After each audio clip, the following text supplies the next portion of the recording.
Hi there, I'm Janet. Welcome to this lesson. We are going to tackle an essay from Mulwa's Inheritance. Ill-gotten wealth can never bring true happiness.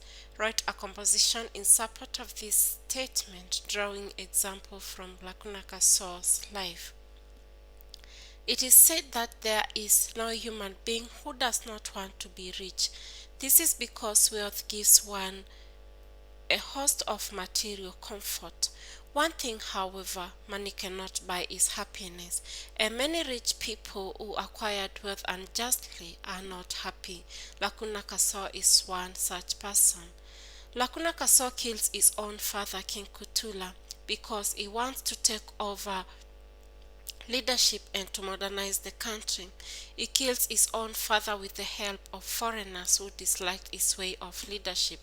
By lacing his tea with some poisonous powder, Lacuna turns out to be ruthless and greedy. He only wants to enrich himself. Once in power, he oppresses his own people.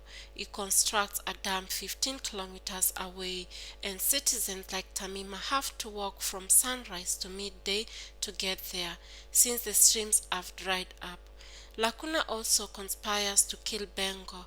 Apart from that, he misuses the money he has borrowed on lavish banquets, and the locals do not benefit, yet he borrowed in their name.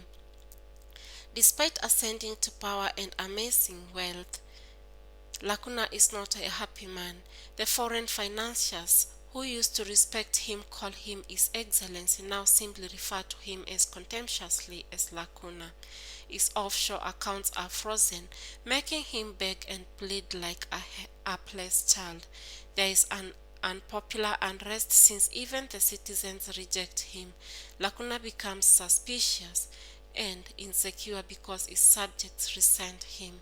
Eventually, he is overthrown when there is an uprising. The citizens cry down with the tyrant. Lacuna procures loans thinking they would make him happy but only come back to haunt him.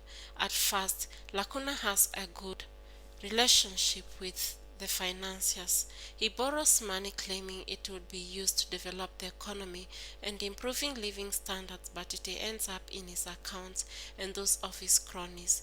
Initially, he borrows 30 billion shillings. The interest shoots up to 98 billion, then 122 billion. The mining operations are not making any profits. There is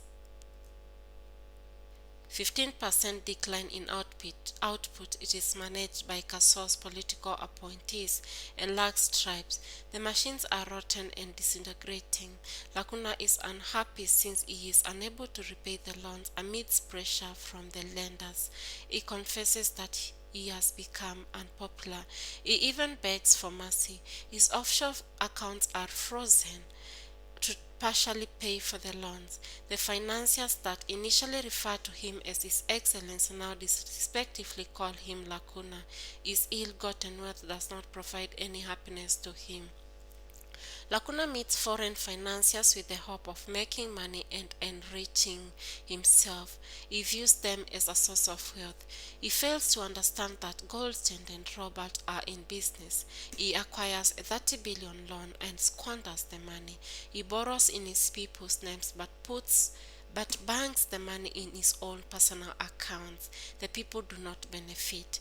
Initially, Lacuna is self-assured and dignified when he meets Goldstead and Robert later. When he is unable to pay the loan, he becomes insecure. The white men humiliate him. They say he is too worthy. They ask him to pay the money he owes them before he can borrow more. He is equated to a tethered hen that has no power. They threaten to freeze his accounts in Canada, Luxembourg, and Switzerland. Lacuna is forced to plead with Robert, a young man. He begs for help, saying there is no money to contain famine and unemployment. His ill-gotten wealth does not provide any happiness. Lacuna becomes very unpopular with his subjects and knows it. The agitation is caused by a dam he has built since it has dried up in the streams they relied on for water. Chipade Lacuna's crony is the only coffee farmer after others like Tamima are suffocated and pushed out. The citizens reminisce the good old days of King Kutula. Zenmelo is suicidal due to his hardships and knows it. The agitation is caused by a dam he has built since it has dried up in the streams they relied on for water. Chipade, Lacuna's crony, is the only coffee farmer after others like Tamima are suffocated and pushed out. The citizens reminisce the good old days of King Kutula. Zenmelo is suicidal due to hardships occasioned by low pay. Kaso buys a plane which he claims is to fly over his 84 billion subjects. He finds neither happiness nor fulfillment since the citizens become rebellious. People are bitter because of the suffering. He eventually loses grip of power. Despite accruing wealth, Lacuna fails in his attempt to coax and woo Lulu, a 19-year-old girl, to give in to his proposal. Lulu asserts herself. Despite having money and power, Kaso cannot convince a teenage school girl. That is how Lacuna sings. Lacuna is insecure and jealous when Lulu dances with Robert. Lacuna is humiliated when he is rejected by a teenager. His ill-gotten wealth does not make him content. Instead, it makes his life more difficult. In brief, wealth may be soothing but not a source of true happiness. That is it for this lesson. Thank you so much for watching. Kindly remember to subscribe. Please share with your friends and like this video. Hoping to see you in the next lesson.